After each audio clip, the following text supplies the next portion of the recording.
Ya Allah, panjangkan umur semua orang yang menonton video ini. Angkatlah penyakit bagi yang subscribe, dan luaskan rezeki setiap yang like serta share video ini. Semoga rezeki mengalir luas sampai 7 turunan ke anak cucu, dan setiap doa serta kebaikan membawa berkah untuk kita semua. Assalamualaikum warahmatullahi wabarakatuh. Bismillahirrahmanirrahim. Raditu billahi rabba wa bil islami dina wa bi muhammadin nabiyya wa rasula wa bil qur'ani imama wa bil ka'bati qiblah wa bil mu'minina wal mu'minati ikhwana ala dhalika nahya wa ala dhalika namut. Rabbi yassir wa la tu'assir wa tammim lana minka bil khair wa ya khairan nasirin bi rahmatika ya arhamar rahimin. Allahumma salli ala sayyidina Muhammad wa ala ali sayyidina Muhammad fi kulli lamhatin wa nafasin bi'adadi kulli ma'lumin lak.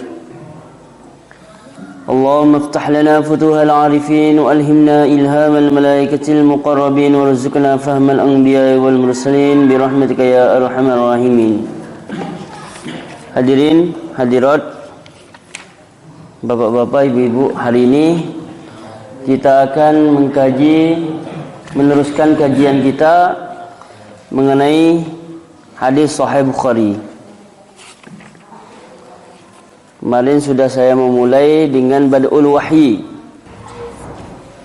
tentang permulaan datangnya wahyu kepada baginda Rasulullah sallallahu alaihi wasallam.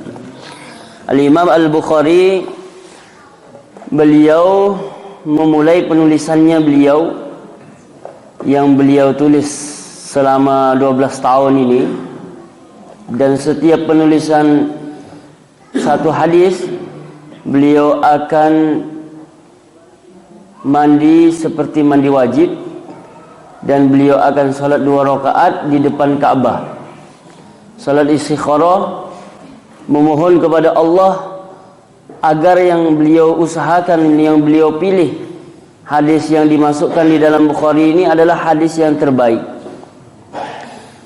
Sehingga para ulama mengatakan asahul kutub ba'da kitabillah Sahihul Bukhari. Kitab yang paling sahih selepas Al-Quran adalah Sahih Bukhari. Hari ini kita akan lanjutkan hadis yang ketiga, tentang permulaan datangnya wahyu. Bismillahirrahmanirrahim. Bihi qala haddatsana Yahya ibnu Bukair قال حدثنا الليث عن عقيل عن ابن شهاب الزهري عن عروة بن الزبير عن عائشة أم المؤمنين أنها قالت أول ما بدأ به رسول الله صلى الله عليه وسلم. Jadi saya baca seperti anak-anak pondok aja. Jadi baca per kalimat. Hadis ini diriwayatkan oleh Urwah bin Zubair. Urwah ini adalah salah satu sahabat yang dekat dengan Sayyidina Aisyah, karena beliau adalah ponakannya Sayyidina Aisyah. Urwah bin Zubair, Urwah bin Zubair bin Awam. Jadi Zubair itu nikah dengan Asma. Asma itu adalah kakaknya Sayyidina Aisyah, anaknya Sayyidina Abu Bakar. Nah, Asma atau suaminya Zubair punya beberapa anak. Anaknya diantaranya adalah Abdullah bin Zubair dan Urwah bin Zubair. Jadi Urwah ini berarti adiknya Abdullah. Paham Pak? Urwah itu adiknya Abdullah dan anak dari Asma binti Abu Bakar. Suaminya tuh Zubair bin Awam. Berarti beliau adalah ponakannya Sayyidina Aisyah. Selalu kalau kita membaca hadisnya Rasulullah sallallahu alaihi wasallam, selalu nanti yang meriwayatkannya itu adalah Urwah, karena Urwah ini seorang yang betul-betul akrab dengan Sayyidina Aisyah dan banyak mendapatkan ilmu dari Sayyidina Aisyah.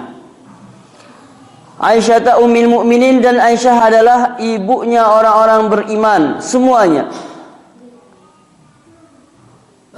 Kata para ulama, kenapa beliau dikatakan Ummul Mukminin, menandakan bahawa setiap orang yang beriman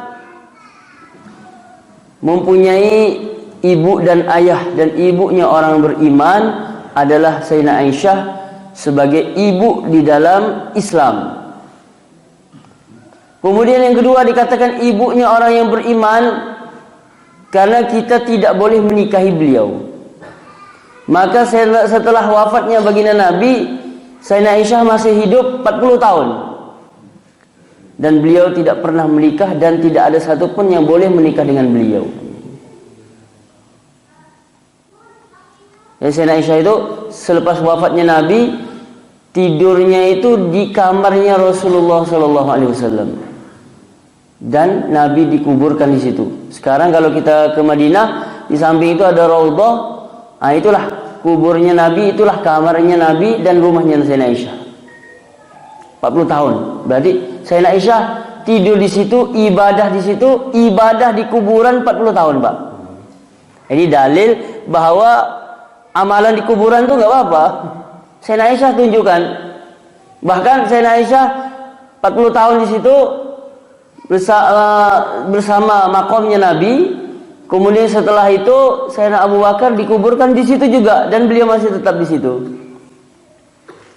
Selepas itu Sayyidina Umar dikuburkan di situ juga, tapi karena Sayyidina Umar ini bukan mahramnya Sayyidina Aisyah, maka diberi satir. Jadi Sayyidina Aisyah tidur di situ, ibadah di situ, tapi diberi satir di tengah. Wallahu ta'ala alam. Maka Sayyidina Aisyah bercerita,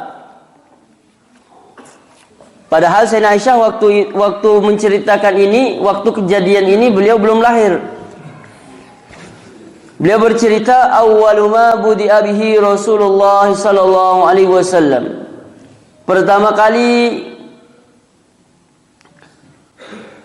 awalnya perkara yang dimulai oleh Rasulullah sallallahu alaihi wasallam minal wahyi, dari wahyu. Maksudnya pertama kali wahyu datang kepada Nabi, ar-ru'yatus salihatu, berupa mimpi yang baik, fin naumi, di dalam tidur.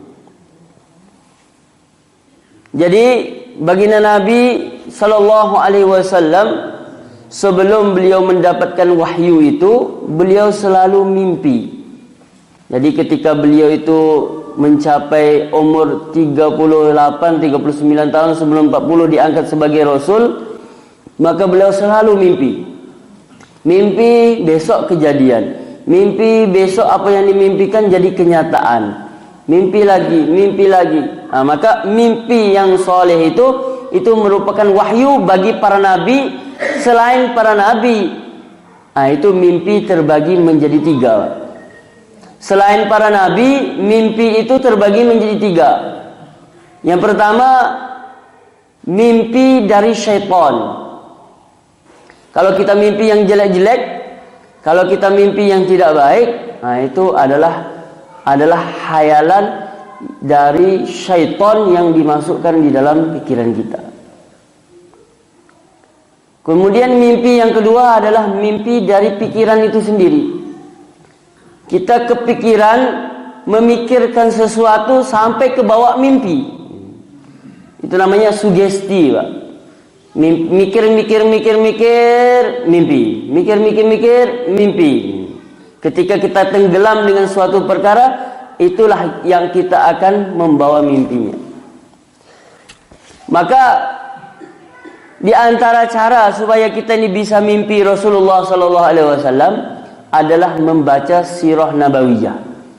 Kita membaca kitab-kitab hadis yang menceritakan tentang sifat-sifatnya Nabi, atau sejarah kehidupan Nabi. Baca sirah nabawiyah, kita baca, khatam, baca lagi khatam, insyaallah kita dapat bertemu dengan Nabi di dalam mimpi.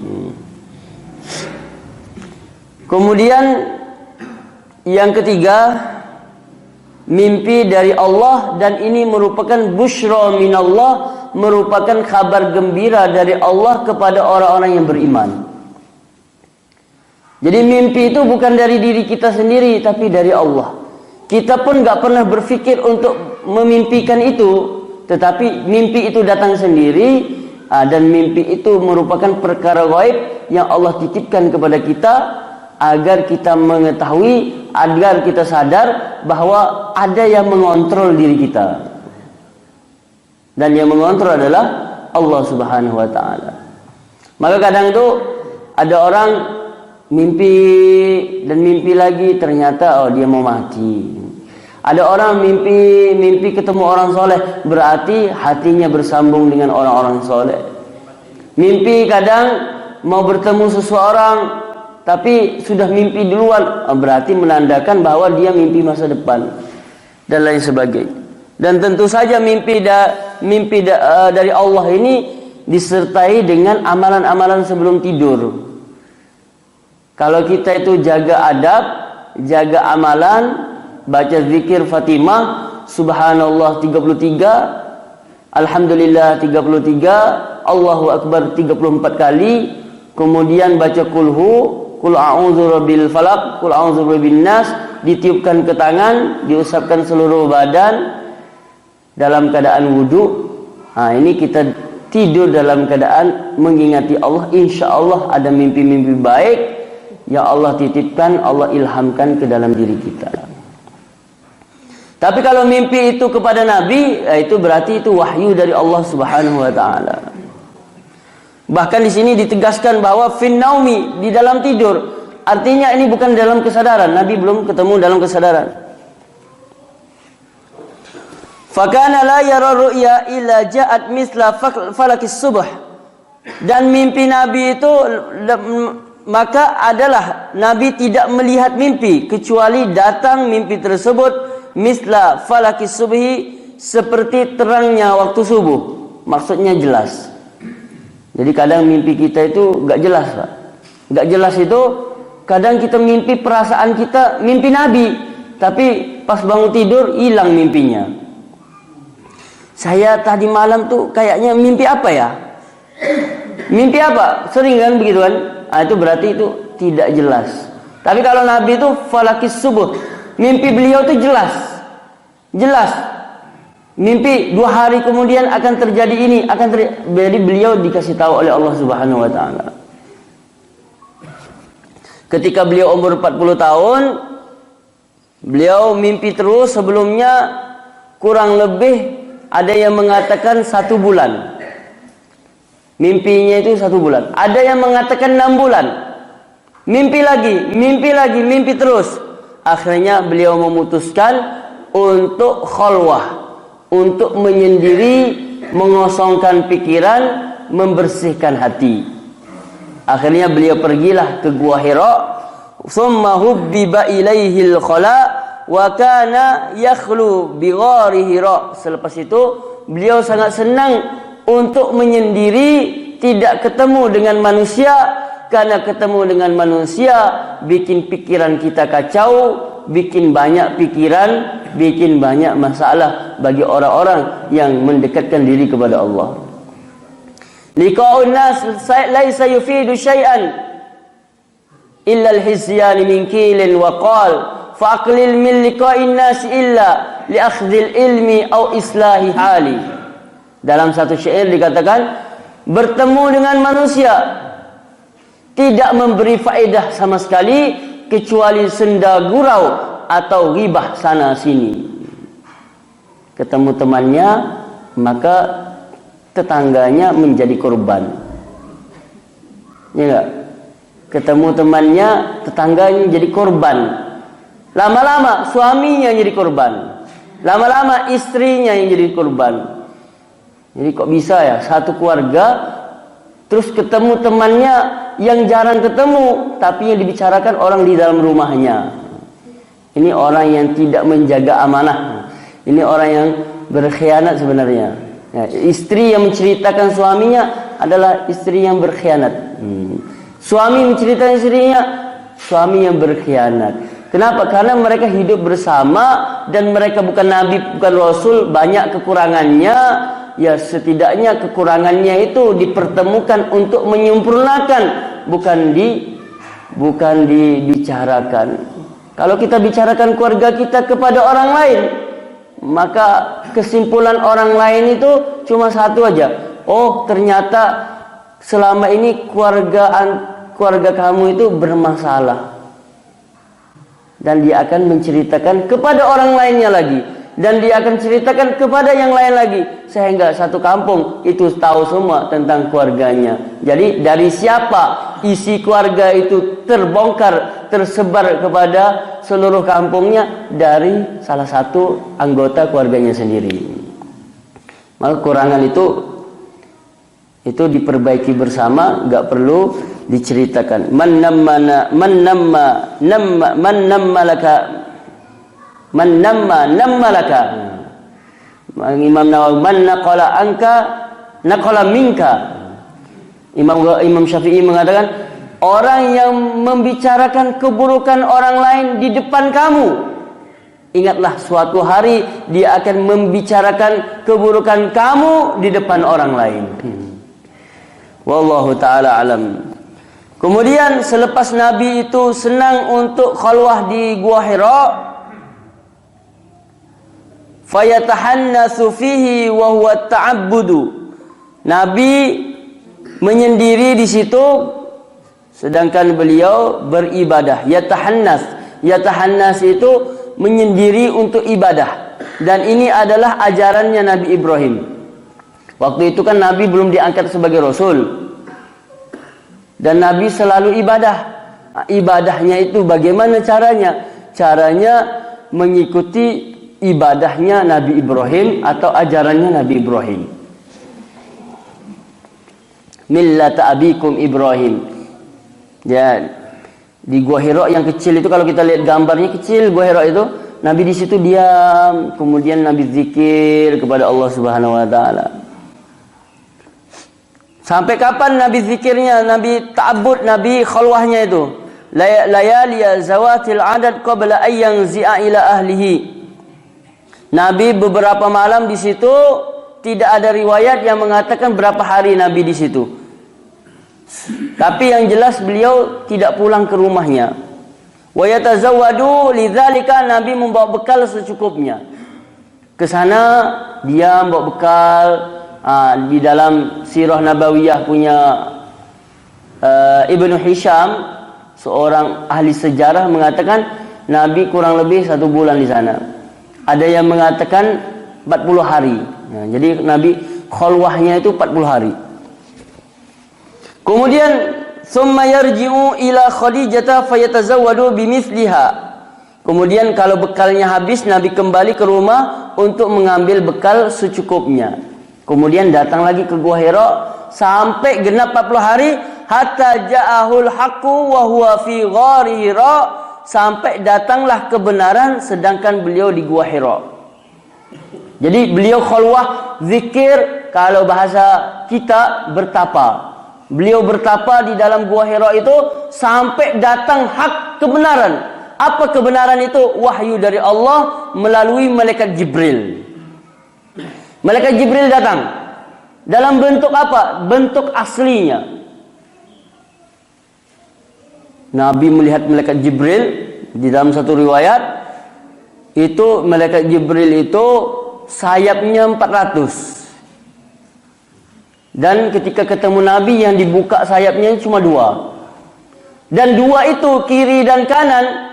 Itu kirinya di ufuk utara dan kanannya itu di ufuk selatan. Gak ada batasnya, saking besarnya malaikat Jibril. Kita bayangkan Pak, zaman Nabi itu tidak ada lampunya, gelap. Dan di dalam Gua Hira gelap. Malam hari tiba-tiba malaikat Jibril datang dalam bentuk asli, ada sayapnya. Kalau kita lari itu Pak, setan, ya enggak?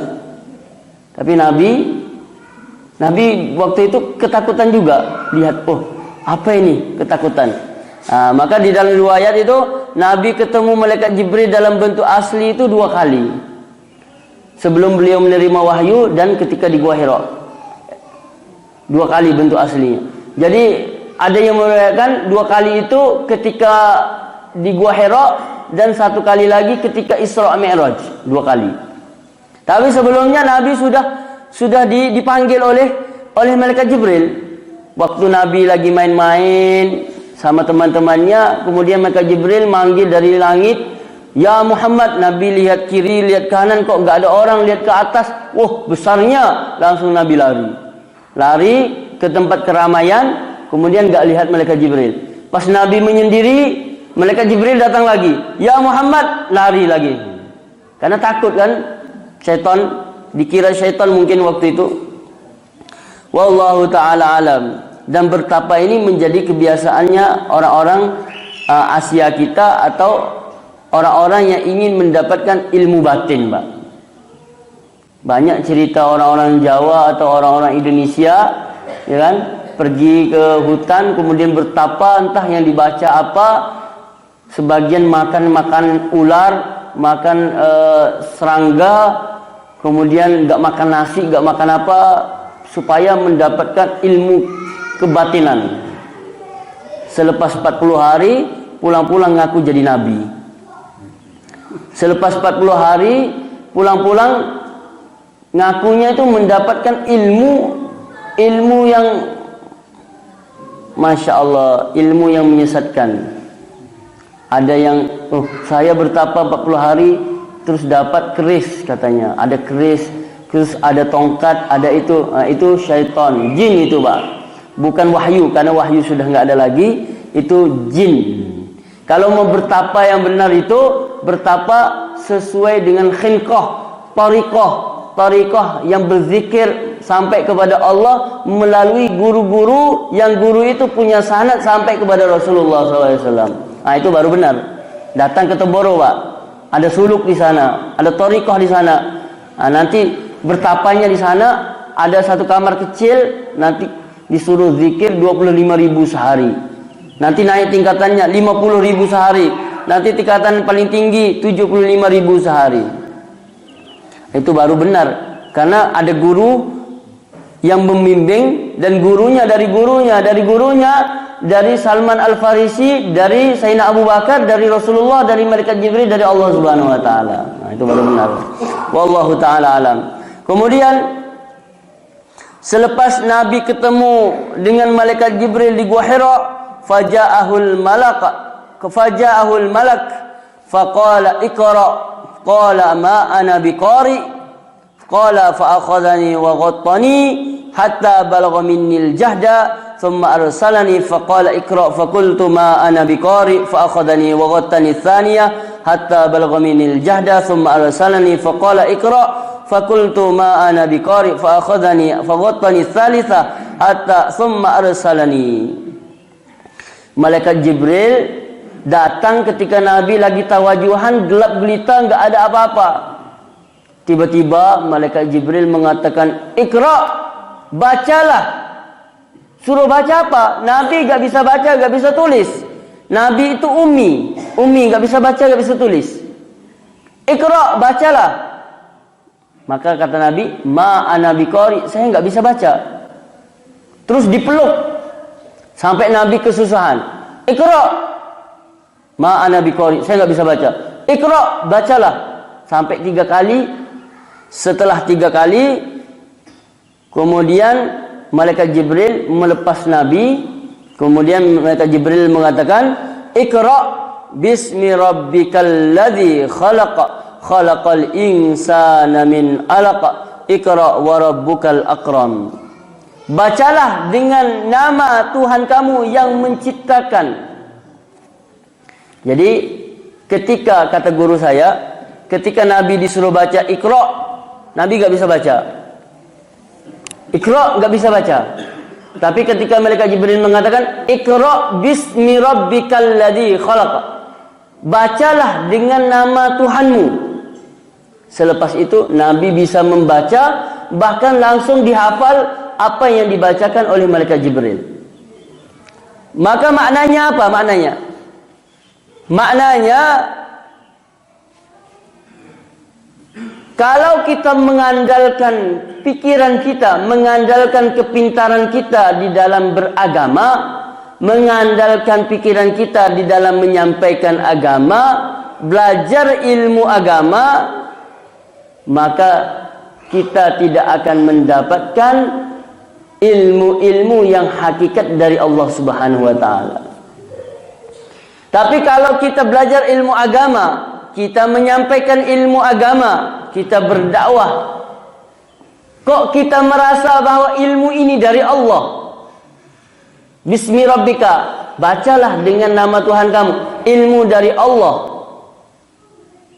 Hakikatnya ilmu dari Allah kita rasakan di dalam hati, maka Allah akan memberi hakikat ilmu itu kepada kita.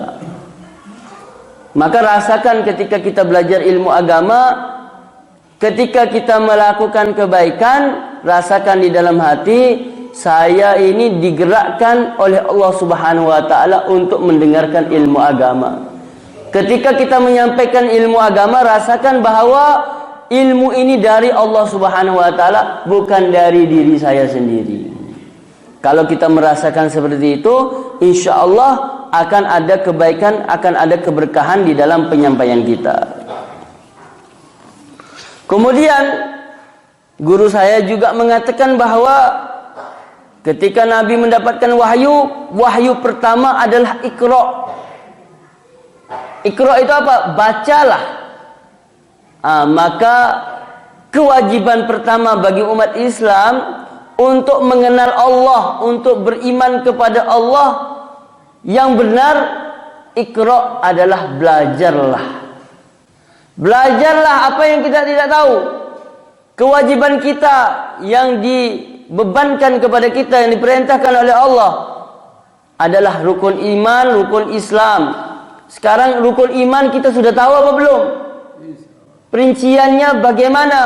Yang belum tahu maka belajarlah, Iqra, belajarlah. Al-Quran, kita disuruh baca Al-Quran.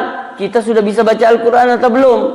Maka belajarlah tajwid, belajarlah cara baca Al-Quran yang benar.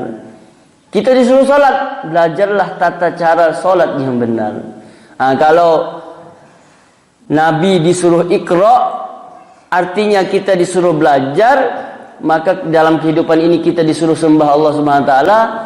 Sisa umur kita gunakan untuk belajar semua, insyaallah. Kalau kita dalam hati itu ada niat belajar terus, kok kita wafat dalam keadaan tekad niat yang kuat untuk belajar, maka di dalam satu hadis dikatakan kita dibangkitkan dalam keadaan orang yang faqih, orang yang paham ilmu agama. Bahkan man kharaja li talabil ilmi fahuwa fi sabilillah hatta yarji. Siapa yang keluar rumahnya untuk belajar ilmu agama, maka dia dianggap fi sabilillah sampai dia pulang ke rumah. Kalau dia wafat di tengah jalan, maka dia dianggap wafat mati syahid, karena orang belajar ilmu agama itu wafatnya adalah mati syahid, Pak. Semoga termasuk kita semua. Kemudian selepas itu Nabi ketakutan. Faraja biha Rasulullah yarjufu fuaduh. Nah, rasa hati Nabi rasa takut di dalam hati Nabi. Fadakhala ala Khadijah binti Khuwailidin radhiyallahu anha. Kemudian Nabi bertemu dengan Khadijah, istri beliau yang pertama. Ini aneh ini. Sayyidina Aisyah yang menceritakan hadis ini, tapi beliau ceritakan tentang Khadijah. Sedangkan kalau kita ini Aisyah ini istri yang kesekiannya Nabi, Khadijah istri pertama. Tapi karena Sayyidina Aisyah ini bisa membedakan mana yang harus dia cemburui, mana kebenaran yang harus dia sampaikan, maka dia lebih mementingkan agama daripada perasaannya. Sayyidina Aisyah mengatakan bahwa saya tidak pernah cemburu kepada Rasulullah SAW melebihi cemburunya saya kepada Khadijah. Kenapa? Karena Nabi kalau duduk dengan Sayyidina Aisyah itu, beliau selalu menceritakan tentang Khadijah. Padahal istri yang paling dicintai Nabi adalah Sayyidina Aisyah selepas Khadijah. Ketika Sayyidina Khadijah masih hidup, Sayyidina Khadijah terus. Maka kebenaran ilmu harus disampaikan kepada umat, perasaannya dihilangkan. Kadang kita sebagai orang yang berkeluarga dibentrokkan, ditabrakkan antara agama dengan perasaan. Kalau bapak pergi sholat Saya di rumah bagaimana ini? Anak kelaparan.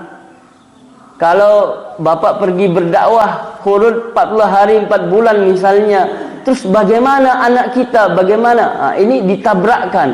Loh, kita itu pernah berkorban untuk agama atau tidak? Dipilih 3 hari itu, ya 3 hari itu sudah waktu yang sedikit dibandingkan kita di rumah selama 1 bulan. Kita sudah berkorban untuk keluarga itu sudah 27 hari. Masa 3 hari kita gak bisa berkorban untuk Allah Subhanahu wa ta'ala? Padahal kehidupan kita untuk Allah, bukan untuk keluarga. Kalau kita untuk Allah, maka keluarga kita mendapatkan kebahagiaan. Maka jangan sampai kita membentrokkan antara agama dengan perasaan kita. Karena suami yang berdakwah, suami yang mengamalkan agama, hakikatnya suami yang memikirkan keluarga. Memikirkan keluarga bagaimana? Ya, memikirkan keluarga di akhirat. Di dunia kita berkumpul. Apakah kita tidak mau berkumpul di akhirat? Cara kita berkumpul dengan keluarga kita di akhirat adalah kita mengamalkan agama. Kalau kita diridai Allah, di akhirat selama-lamanya kita bisa berkumpul dengan keluarga kita. Mengamalkan agama itu sama dengan membangun istana-istana di dalam surga. Wa idza ra'aita thamma ra'aita na'iman wa mulkan kabira. Kalau kamu lihat di surga itu ada kerajaan-kerajaan, kenikmatan-kenikmatan yang banyak. Ya, yang mengisi kerajaan itu siapa? Orang yang memperjuangkan agama, mengorbankan dirinya demi agama Allah Subhanahu wa taala.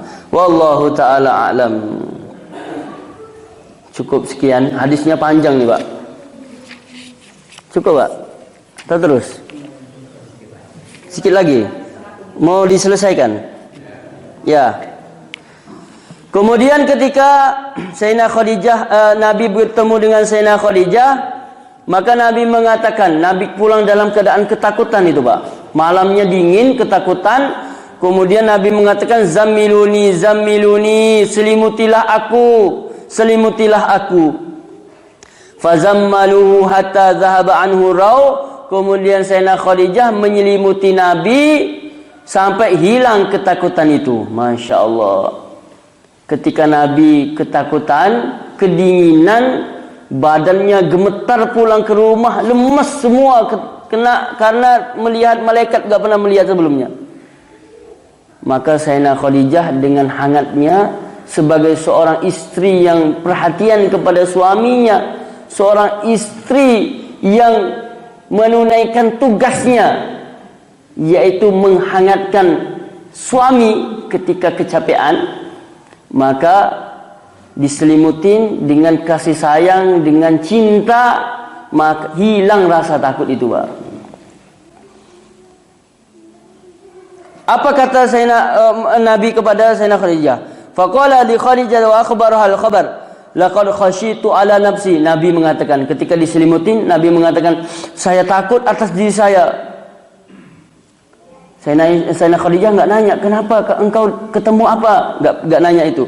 Khadijah mengatakan, faqalat Khadijah, kalla wallahi ma yukhzika Allahu abada. Innaka latasilur rahim wa tahmilul kulla wa taksibul ma'dum wa taqrid dhaifa wa tu'inu ala nawaibil haqqi.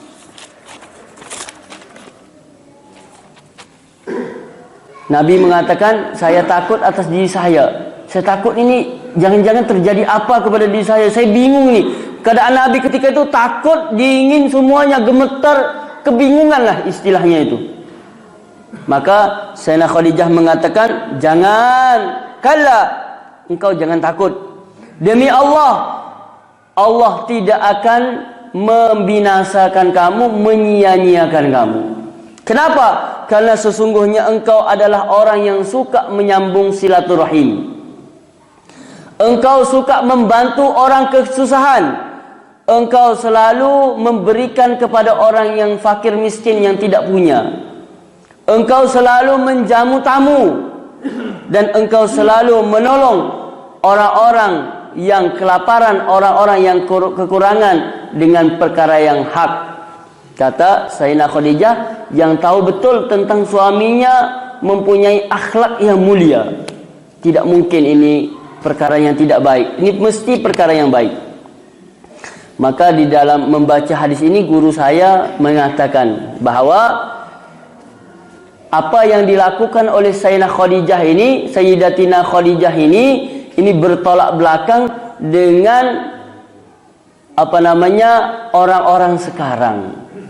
Kebanyakan orang sekarang suaminya dari pagi sudah kerja, siangnya cari nafkah lagi, malamnya pulang capek, Pak. Assalamualaikum, masuk pintu rumah langsung cari masalah. Kemana kamu seharian? Orang nyari kerja, nafkah, tanya kemana? Kemana kok lambat pulangnya? Biasanya pulangnya maghrib, ini pulangnya isya. Kemana? Ini namanya istri yang tidak paham suaminya. Istri yang tidak tahu perjuangan suaminya mencari nafkah untuk keluarganya.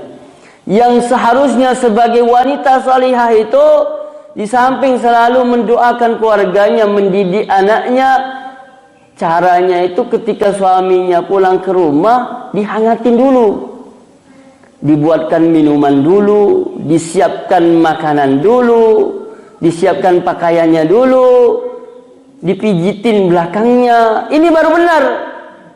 Lah, tapi kan suami saya nakal, Pak. Bagaimana? Selesaikan tugasnya dulu. Selesaikan tugasnya dulu, hangatin dulu hati suaminya. Setelah sudah dihangatin, sudah reda, sudah dikasih minum, baru diinterogasi, Bu. Caranya begitu. Ya, karena suaminya sudah capek dan sudah tenang. Tapi kalau langsung buka pintu, langsung dimarahin. Bapaknya yang sudah kerja keras, panas juga, marah juga, akhirnya bentrok, akhirnya pecah keluarganya. Itu tidak diinginkan oleh semua orang. Makanya dihangatin dulu, jangan hilangkan semua prasangkaan yang tidak baik. Hilangkan semua, ajak ngobrol dulu, tenangkan dulu pikirannya. Nanti kalau udah sama-sama tenang, baru nanya pelan-pelan, kemana tadi? Kemana tadi? Itu kok ada yang kirim video ke saya, Bapak mampir kemana tadi itu? Rumah siapa? Itu baru. Wallahu ta'ala alam. Kemudian setelah itu, fantalaqat bihi Khadijah hatta atat bihi Waraqah bin Naufal bin Asad bin al-Audil Uzza ibn Ammi Khadijah, wa kana imran tanassara fi jahiliyah wa kana yaktubu al-kitab al-ibraniyah fayaktubul injil minal injila bil ibraniyah, masyaallah ayaktub, wa kana syaikhan kabiran qad amiya. Maka selepas mereka sudah santai-santai di rumahnya itu, kemudian Sayyidah Khadijah bilang kepada baginda Nabi, itu saya punya sepupu saya itu Waraqah namanya, dia itu ahlul kitab, dia itu bisa bahasa Ibrani, biasa nulis Injil dengan bahasa Ibrani. Insyaallah kita tanya dia aja, dia tahu itu apa yang terjadi kepada engkau wahai Nabi. Nabi kan kedatangan Jibril, tapi enggak tahu itu apa. Akhirnya besok mereka pergi kepada Waraqah. Waraqah ini orang istilahnya orang ahlul kitab lah. Maka Sayyidah Khadijah bilang kepada Waraqah, ya bena ammi, wahai anak pamanku, wahai sepupuku, isma' mini bani akhika, dengarlah dari anaknya saudara engkau. Kemudian Waraqah mengatakan, faqala lahu Waraqah, ya bena akhi, madza tara? Fa akhbara Rasulullah khabara ma ra'a. Maka Waraqah tanya kepada Nabi, wahai anak pamanku, apa yang kamu lihat? Ceritakan kepada saya. Kemudian Nabi ceritakan tentang beliau di Gua Hira itu. Kemudian datanglah malaikat Jibril tanya seperti hadis sebelumnya itu. Setelah diceritakan begitu, maka Waraqah mengatakan, hadzan namusul ladzi nazzalallahu ala Musa. Ini adalah namus yang pernah turun kepada Nabi Musa. Ini ada di dalam kitab-kitab kami ini. Namus itu adalah malaikat Jibril. Jadi panggilan di dalam kitab Taurat itu panggilannya namus. Nah, itu panggilan kepada malaikat Jibril. Ini sama ceritanya yang pernah turun kepada Nabi Musa ini. Saya tahu ini ada di dalam kitab kami ini. Terus Waraqah meneruskan, ya laitani fiha jaza. Semoga saya masih bisa hidup ketika itu. Ya laitani akunu hayya. Semoga saya masih hidup. Id yukhrijuka qaumuka. Kenapa? Karena kaum kamu akan mengusir kamu dari rumah kamu. Maksudnya kamu akan menjadi nabi, akan memikul beban yang berat, tugas yang besar, yang mana ketika kamu ngaku jadi nabi itu orang gak terima dan akan mengusir kamu dari rumah kamu.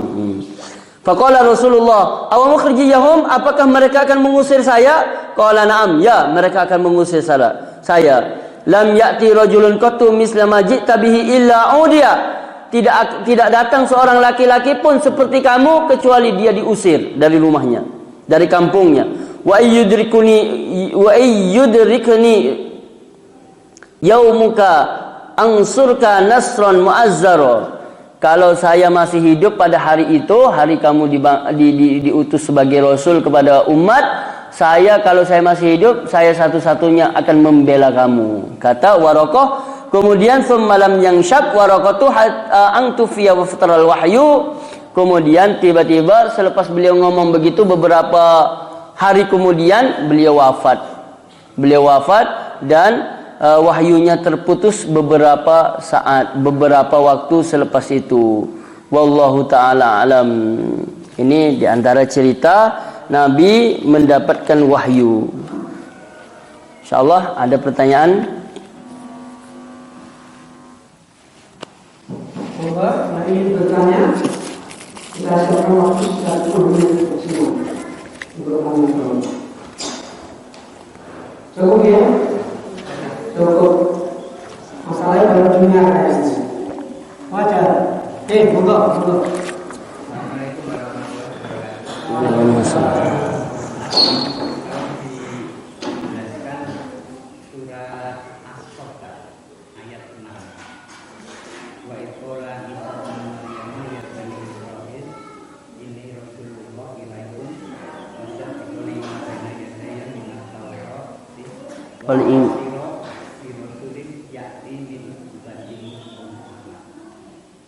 Kenapa di lafaz Quran ini kok tidak pakai Muhammad?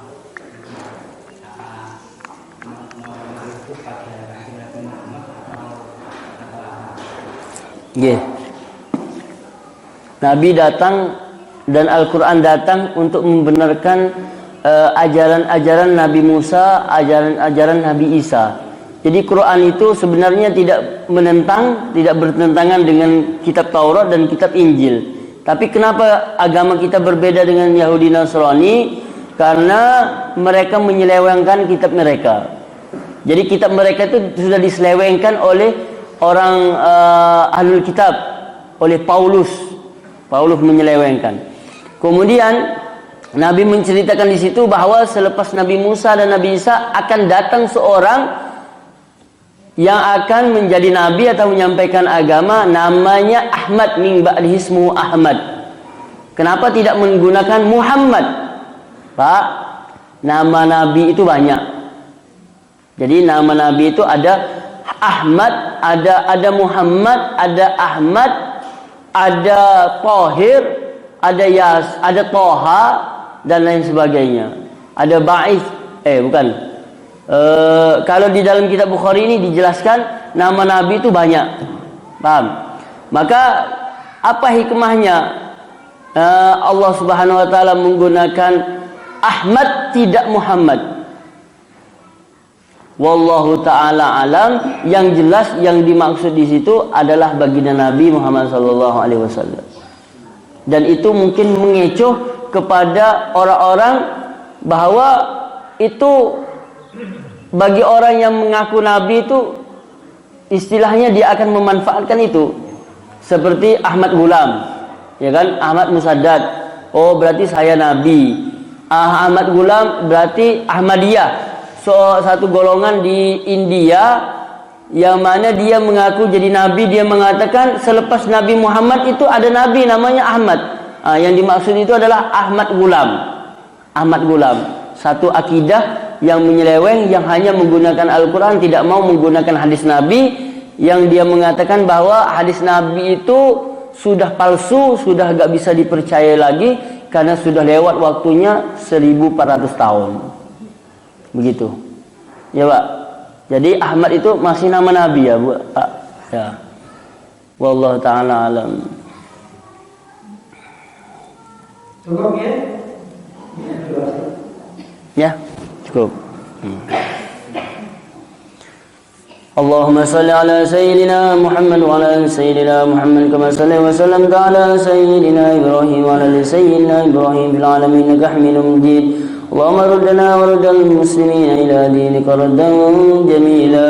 Allahumma hadina wa libina waj'alna sababan liman ihtada. اللهم افتح لنا فتوح العارفين وألهمنا إلهام الملائكة المقربين وارزقنا فهم الأنبياء والمرسلين برحمتك يا أرحم الراحمين. اللهم إنا نعوذ بك من علم لا ينفع ومن قلب لا يخشع ومن نفس لا تشبع ومن دعاء لا يستجاب لها. ربنا هب لنا من أزواجنا وذرياتنا قرة أعين واجعلنا للمتقين إماما.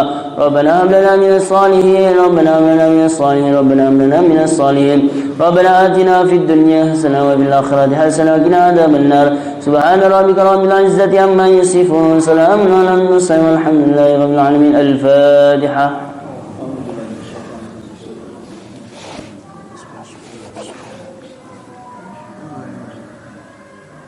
Subhanallah bihi subhanakallah bika asyhadu an la ilaha illa anta astaghfiruka wa atubu.